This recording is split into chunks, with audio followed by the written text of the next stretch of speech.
less bounded with entire straight line, creating square form in a conventional curve, arcs-like formation of important panels, which are the panels of 5 deities.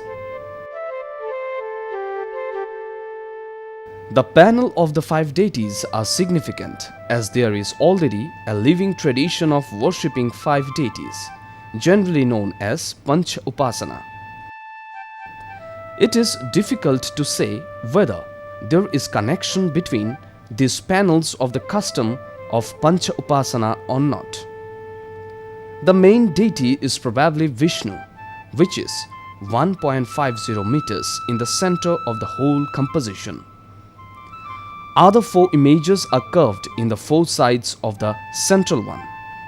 Above all this is the image of Shiva, probably of 2.20 meters. On the right side, there is an image of Kartiki of 1.35 meters. While in the left there is the image of Ganesha of 2.50 meters. Just below the central image, 4-armed god is there. Vaishnavi image can be seen as the central deity.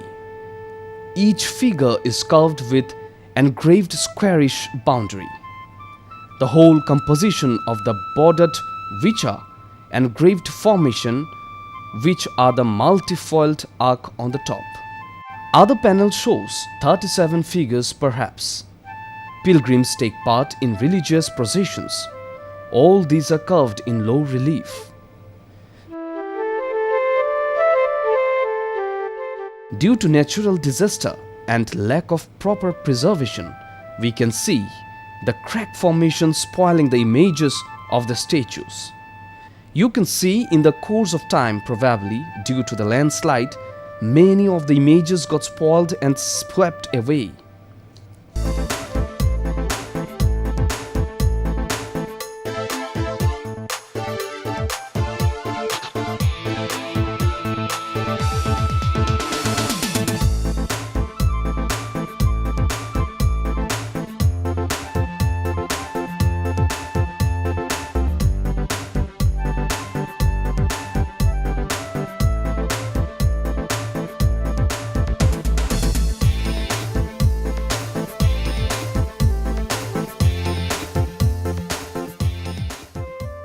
From the immemorial time of the people residing here are the Borok people, who belongs to or originated from the Tibeto-Myanmar range. Here they have reigned for many years, as it is found in the book of Rajmala, the chronicle books of Tripura kingdom.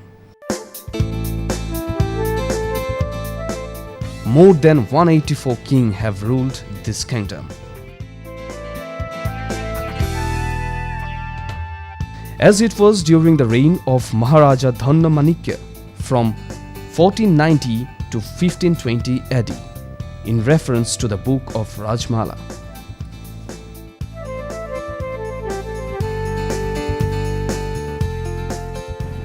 Several times, Maharaja Dhanna Manikya has to face attack from the Mughals, Hussain Shah, who was the governor of Jainpur,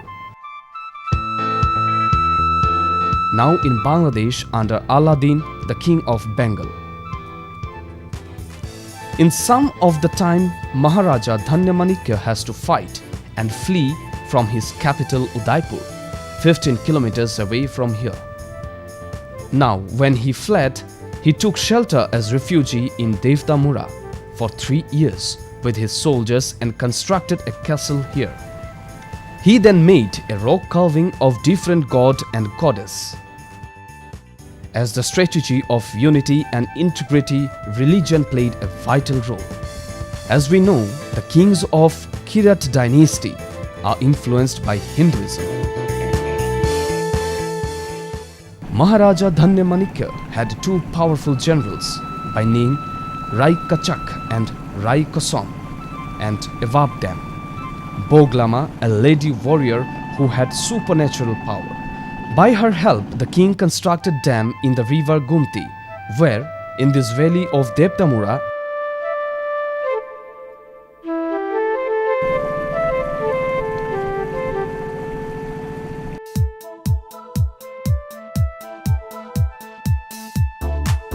As the water rose higher, the cutting of the dam at night, the Mughal encampment were swept away and most of the soldiers got drowned. The most important rock cut of Devdamura is the image of Osa, the Mahishasur Mardini, the 10-armed mother goddess. Upper portion of the body shows minimum rounded volume at least, but the hands and lower portion are curved rigidly. No attempt to make them soft or lively can be seen. The Mahishasur curved under the fleet is also made in the same manner. Presence of multifoiled arc in Devdamura shows its significance.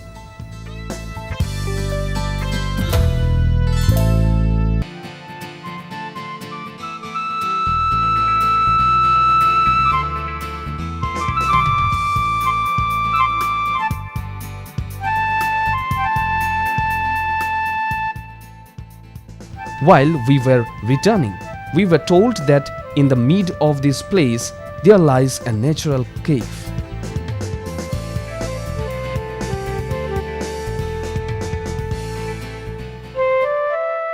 So this is a destination for us to witness this natural cave. Yes, now we are in this narrow path. We are towards the natural cave, and I think you can enjoy the wonderful view. Here we can see the slopes of this hill surrounded by the forest. It is perhaps the risky place which we go through, and as we go slowly, the path becomes more narrower and it is becoming more slippery and risky. So this is the natural stream water which joins to the river Gumti. By natural water flow it is been carved here, and we can see that the water is running through this path, and we can see the block here made, and slowly when you go towards the caves, naturally we can see. It's really amazing to see that. People go through this way. Very difficult to pass through this way due to the beautiful views in front of us. We are excited to see this wonderful sight, and the paths are very narrow, and through this I think we should go slowly towards the cave. Look, the condition of the path is very, very risky to take steps. We should be very much careful in proceeding ahead.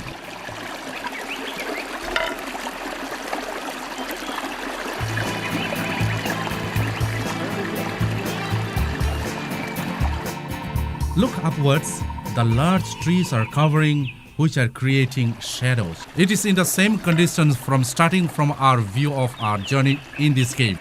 See, Dulal, no sunshine is penetrating. Yeah, it is not seen either. Today, due to the rainfalls. See how the water is flowing. Yeah, it runs really fast. The current is very speedy. And now, from here, we can see the ladder, and just after a while, we'll be reaching the ladder, which we can see in front of us. The ladder made by the NGOs. It is really amazing to see that the rock itself is very straight. Yes, it's really astonishing. As we see here, due to the waterfall, the landscape are being beautified naturally. These are some of the examples of the landscape. In the passage of time, we can see, due to the running of this stream and due to the waterfall, different kind of landscape are being beautified in this stretched manner.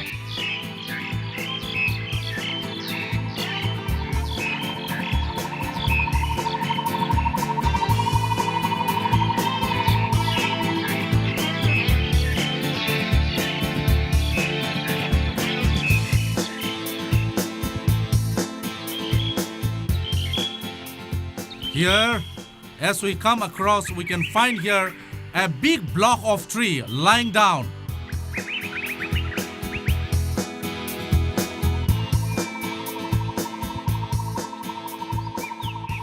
We can see in front of us here the leather made by the NGO Yepri Baksa Bodol to facilitate the tourists who ever come to see this wonderful spot. As we see, the ladders are made of bamboo tied up with woods, and it is very risky to go up because unless and until you are very much fixed and challenging, you cannot go upwards because the water is running downwards. As we go upwards, the path become more narrower and it is very risky, and we should be very much careful to take a step to go ahead.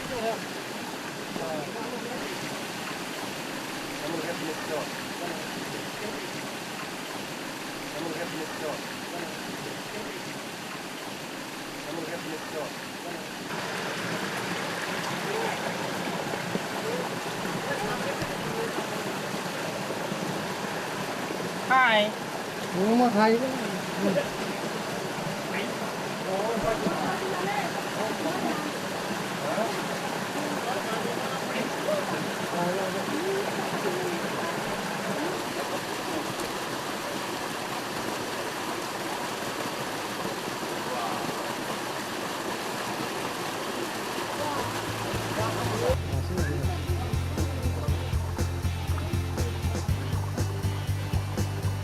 Finally, we have reached this wonderful cave. I'm very excited to see. You see, we have to use the torch. Because of this torch, we can see the views which are inside. Please come with me. Yeah. And we can see here caves. It is really very much disgusting here. Here we can see two parts. The birds are flying and it is going to the parts. And sometimes it is believed that there are many reptiles who really live here. And most probably there must be living some of the Burmese python, which are really fit for these places. And there are many swarms of bats. Nobody has ever known what type of creature ever lived here and where did the tunnel leads to. But here there are some of the stagnant water which may be very much poisonous for us. As we see the bats are flying, we should be very much careful because if the bat bites any person, we may get ravished. And slowly we are getting in suffocation because due to the lack of oxygen over here, I think we should leave very fast from this cave.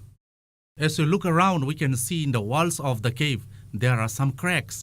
Most probably, these cracks must have occurred due to the earthquakes. Yeah, it's really exciting to see the two parts here, one part here and other here. And actually, it's so narrow that